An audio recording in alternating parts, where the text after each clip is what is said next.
Gestão e mercado. Apoio Cultural Unimar EAD. Seu futuro começa agora.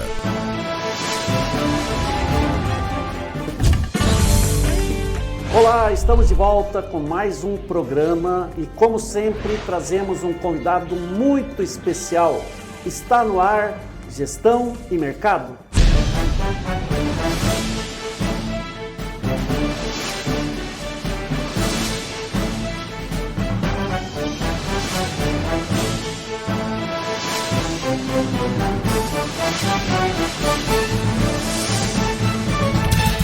E agora, vamos conhecer o nosso convidado especial?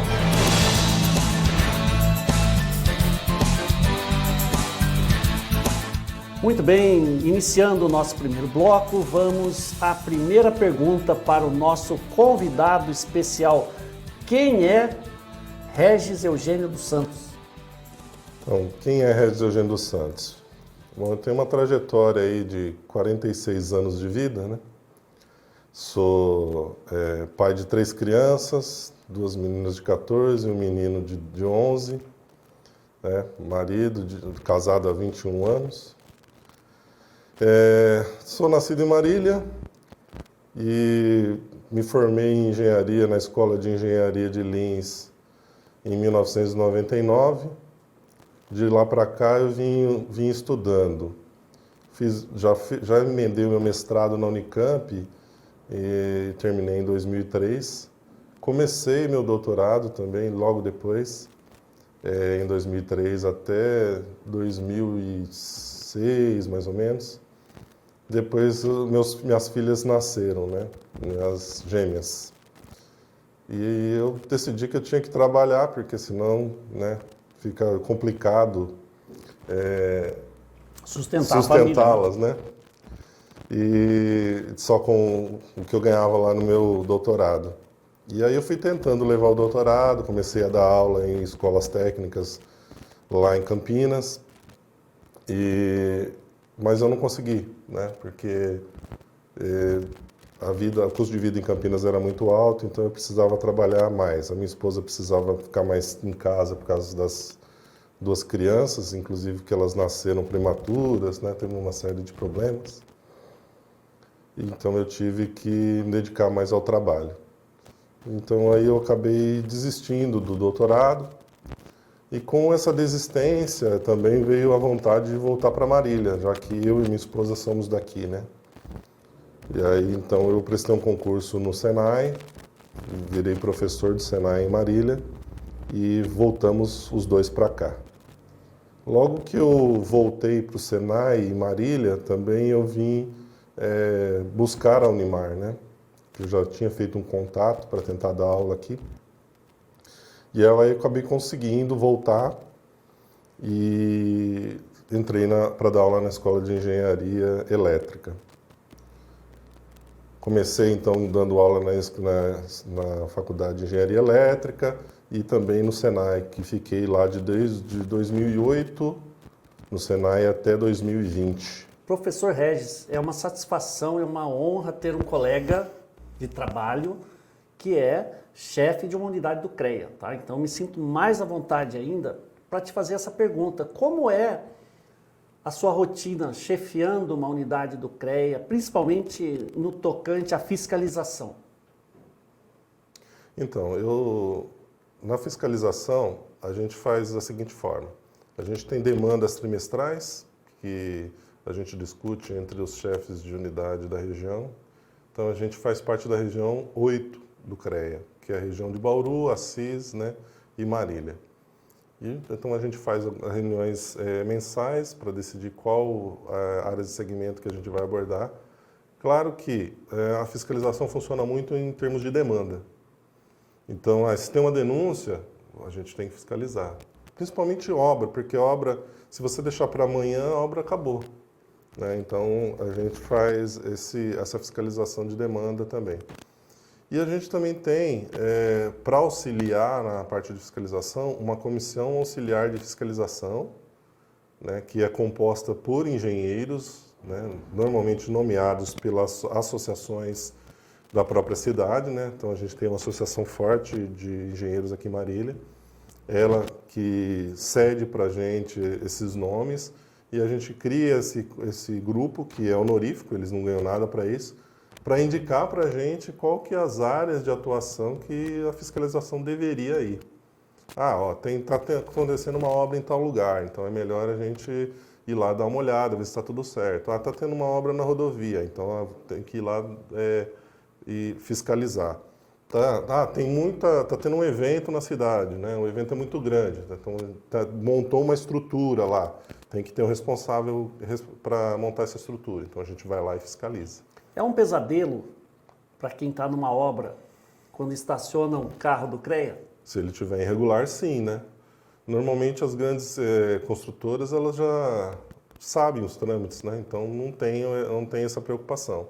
Né? E inclusive já deixa a documentação lá com o mestre de obras e tal, porque daí se tiver a fiscalização ele já vai conseguir. E quando você, a sua equipe, detecta uma irregularidade, você chegou com aquele carrinho que dá medo, estacionou na frente da obra e está tudo errado, qual é a ação do CREA naquele momento? Então, a gente já tem, hoje em dia a gente já está muito mais digital, né?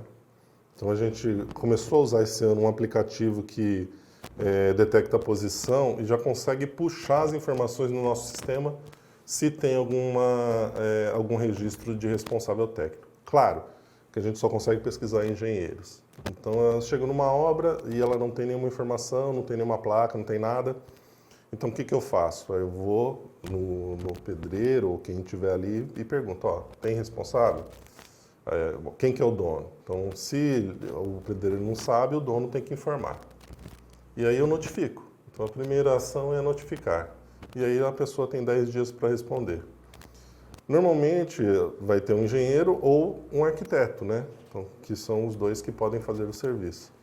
Ou técnico de edificações também, até uma certa metragem, né? Que foi considerada pelo próprio Conselho dos Técnicos, né? Então é isso, a gente faz uma notificação e espera a resposta. Se não tiver essa resposta, aí vai ter as sanções, né? Tem a multa e tal. Entendi. E eu gostaria que você falasse um pouquinho sobre essa hierarquia.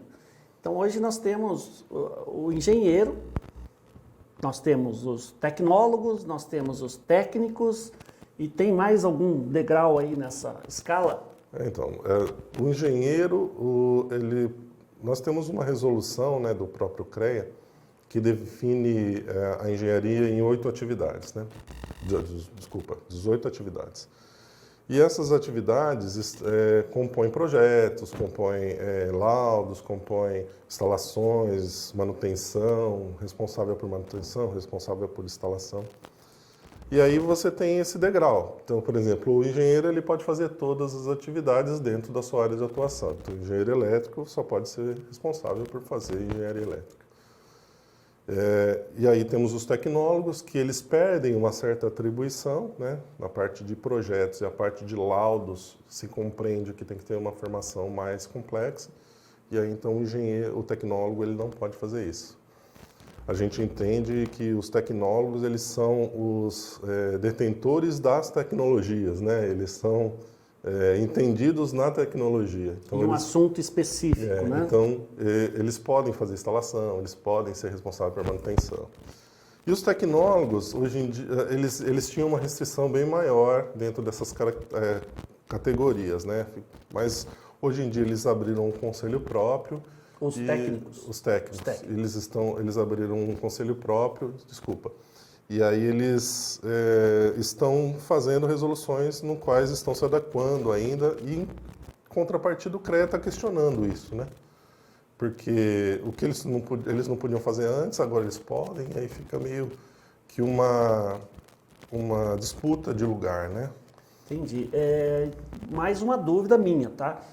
Eu vejo uma obra, aí essa obra é denunciada, o CREA vai lá e aquela obra tem um responsável que é um arquiteto.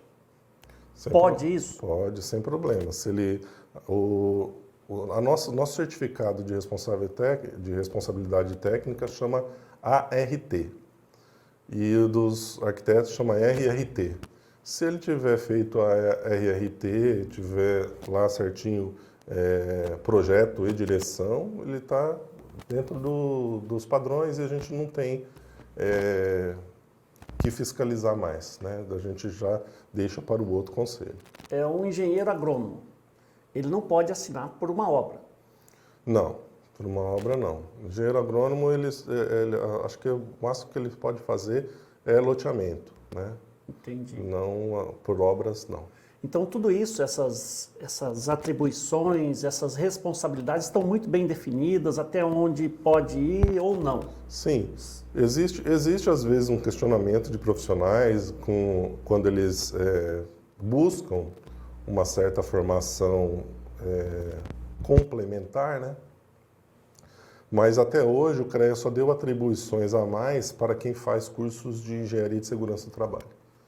Então ele vira engenheiro civil e de segurança do trabalho. Os outros cursos, né, de pós-graduação e tal, eles podem ser registrados sim dentro do registro do profissional, mas ele não vai ganhar nenhuma atribuição a mais por isso, né? Mas pode sim questionar, e aí a gente tem a Câmara, né, que é especializada lá no CREA São Paulo, que são compostas por profissionais gabaritados indicados, ou os conselheiros, né? E eles avaliam se vai dar atribuição ou não, né? Maravilha. Eu cresci, né?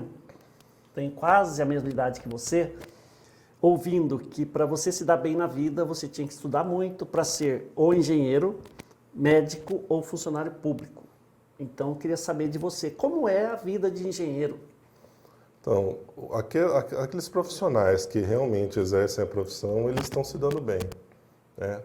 Até na pandemia, a engenharia não parou, né? Então, é uma prova de que é uma profissão forte. É claro que existem altos e baixos em algumas, né? Por exemplo, na engenharia elétrica teve um boom da telecomunicações. Uma época que criou-se a Claro, a Vivo e tal. E hoje em dia já não tem mais essa quantidade enorme de empregos na área de telecomunicações, mas ainda existe, né? Então, a gente percebe que, sim, o engenheiro, ele sempre, o atuante, né? Porque existem engenheiros que não praticam engenharia. Eles se formam, mas acabam seguindo outras profissões. Mas aqueles que seguem a engenharia, eles estão se dando bem. Maravilha. Pessoal, com essas informações muito importantes, nós encerramos o primeiro bloco. Fique atento que nós já voltamos. Gestão e mercado. Apoio Cultural. Unimar EAD. Seu futuro começa agora. Desperte para a mudança. O mundo evolui e você não pode ficar para trás. A Unimar EAD, instituição de excelência do MEC, é a chave para o seu futuro. Experiência e tecnologia para a sua formação. Desperte para novas carreiras e garanta seu sucesso profissional.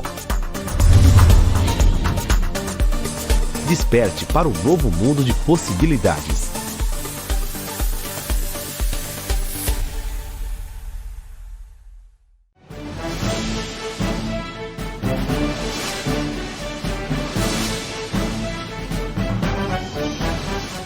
Muito bem, estamos de volta com o segundo bloco do nosso programa e com o nosso convidado especial, professor Regis. Professor, temos vários alunos de engenharia e eu gostaria que você falasse um pouco sobre essa carreira promissora de engenheiro, de modo que o nosso público fique motivado a prosseguir nessa árdua jornada. Então, é uma carreira promissora realmente. E o CREA, ele teve uma luta recentemente a respeito do salário mínimo profissional, né? Entrou-se com um projeto lá na Câmara para extinguir esse salário mínimo.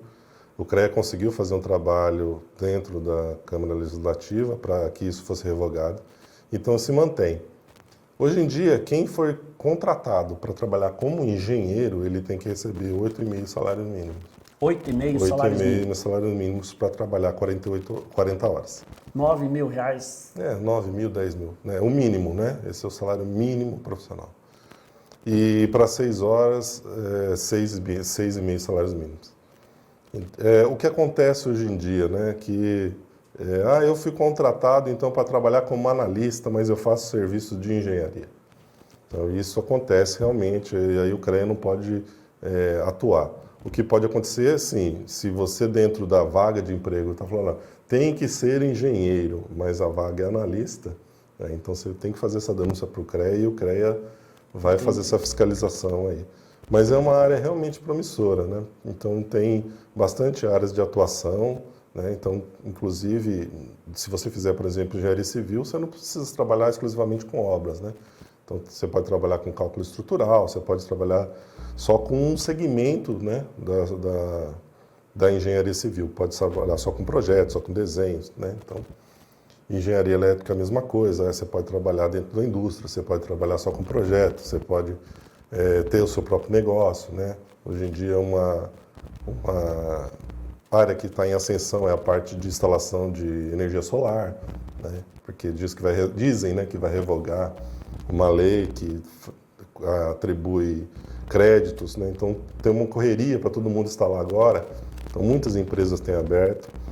Então, que seria um boom, né, da engenharia elétrica também, para você atuar como profissional liberal e assinando projetos e também abrir uma própria empresa, né, que seja uma MEI, né. Então, E seus filhos? Você disse que tem 3 filhos. Qual o curso que você vai recomendar para os seus filhos? então eu já tenho uma filha que gosta muito de animais, ela vai fazer veterinária, com certeza. E outros 2 já dizem que querem fazer engenharia, né? Porque gostam de matemática, DNA. puxaram mais para o pai. Mas eu gostaria, né? Mas eu não imponho nada, eu só indico, né? Maravilha. Eu acho que uma área para seguir tem que ser bem estudada. Vamos falar um pouquinho agora, professor, da relação instituição de ensino CREA, tá? Correto. Nós temos vários alunos que estão se formando e num determinado momento eles vão ter que bater lá na porta do CREA para fazerem o seu registro, né, no conselho. Sim. Queria que você falasse um pouquinho sobre esse processo, em que momento isso acontece, como acontece, por favor. Então, todos os cursos que têm o nome engenharia, eles, claro, têm que ser reconhecidos pelo MEC, né? E uma vez que o MEC reconhece, quem dá as atribuições de atuação desse profissional é o CREA. Então, depois que eles se formarem, né, que a turma se formar, eles têm que buscar esse registro se eles quiserem atuar na área de engenharia. Mas essa busca é após a colação de grau ou quando estiver se formando? Após a colação. Então não adianta sofrer antes, não adianta por antecipação, né, que não vai conseguir. Não vai conseguir, porque uma das documentações que a gente exige é a colação de grau, né? É claro que a gente está registrando agora com certificado de conclusão e não com diploma. Essa é uma diferença que antes não acontecia. Tinha que esperar o diploma para depois se formar. Agora não, a gente já está aceitando o certificado, mas tem que ter feito a colação de grau. E uma coisa muito importante que tem que acontecer em relação à instituição de ensino e o CREA é que a instituição tem que ser registrada. Porque quando a gente tem esse registro da instituição, as atribuições já acontecem de forma automática. Então, a instituição de ensino procura o CREA e aí o CREA já toma as ações para gerar as atribuições para aquela turma. Claro, o que acontece é o contrário. Às vezes uma pessoa vem buscar o registro e aí o CREA vai até a instituição para pedir documentação porque tem um profissional daquela instituição querendo o registro. Perfeito. E não adianta a instituição querer se registrar antes do curso ser reconhecido, correto? Correto. Então tem que estar com o curso reconhecido e também estar com a primeira turma para se formar ou formando já, para que depois seja passado o processo para os conselheiros analisar e dar as atribuições. Perfeito. Então você que é nosso aluno, você que é parceiro nosso, gestor de polo, fique atento a essas recomendações. Primeiramente, precisamos reconhecer o curso. Uma vez reconhecido o curso, a instituição vai até o CREA, faz o seu registro e o aluno somente pode requerer o registro no CREA quando terminar o curso, quando ele colar grau. Perfeito? Professor, ser engenheiro hoje dá status? Dá muito status. Deixa eu só complementar uma coisa da coisa que a gente falou anteriormente, que surgem muitas dúvidas dos alunos a respeito disso. O nosso registro hoje dos profissionais é inteiramente no site. Então não precisa buscar mais o CREA da sua unidade ou da sua cidade. Você pode fazer direto no site. Entendi. Tá. Então vou voltar à pergunta também. Uma vez que é tudo online, facilita para todo mundo, tanto para o aluno e a instituição também, quando ela faz o registro, é online ou tem que ir presencialmente? Não, ela pode fornecer informações via e-mail mesmo. Não tem mais a necessidade de protocolar, não. A gente está fazendo... Depois da pandemia, a gente enfatizou muito mais os serviços digitais, né? Porque também os nossos profissionais de atendimento ficavam em home office. Então, teve essa flexibilização e também agilizou agora, né? Então, não tem como voltar. Perfeito. Então, voltando à pergunta, ser engenheiro hoje dá um status para o indivíduo? Sim, dá. Ele consegue casar bem? Ah, consegue. Se ele for um bom profissional, né? Ele não tiver nenhum tipo de tropeço aí na carreira e ele trabalhar com engenharia, ele vai ser um profissional que vai estar no status com certeza. A gente tem sempre engenheiros em todos os lugares aí de status mesmo, né, na sociedade. Eu até recomendo que os alunos que se formarem em engenharia procurem a associação de engenheiros, né, porque é um lugar que a gente consegue fazer network e assim ter visibilidade na cidade, principalmente no começo da carreira. Então, quem tiver dúvida sobre o seu registro no CREA, informações complementares, ó, o telefone e o e-mail do CREA de Marília está aqui, ó. Beleza? Professor Regis, as suas informações, os seus esclarecimentos foram muito importantes. Tenho certeza que os nossos alunos vão procurar o CREA realmente e essas dúvidas vão desaparecer. Então, quero agradecer imensamente a sua presença e abrir o espaço agora para as suas considerações finais. Então, para quem está se formando em engenharia, pessoal, então espere fazer a colação de grau e procurem já obter todas as informações, né, de endereço, já tenha em mãos a sua foto e tudo, e faça o seu registro direto no site. Se você não conseguir ou surgir algum tipo de dificuldade, então manda um e-mail para a gente, tenta o telefone, né? O telefone ele é de atendimento, então às vezes ele está ocupado, mas o e-mail a gente acaba respondendo sempre. Então, aguardo vocês, né? E boa vida profissional. Antes de nós encerrarmos, professor, é verdade que você torce para o melhor time do Brasil? Sim, verdade. Estamos sofrendo um pouquinho agora, né? Mas isso aí a gente vai reverter. Sou São Paulino. Maravilha, pessoal. Com isso nós encerramos. Um grande abraço e até a próxima.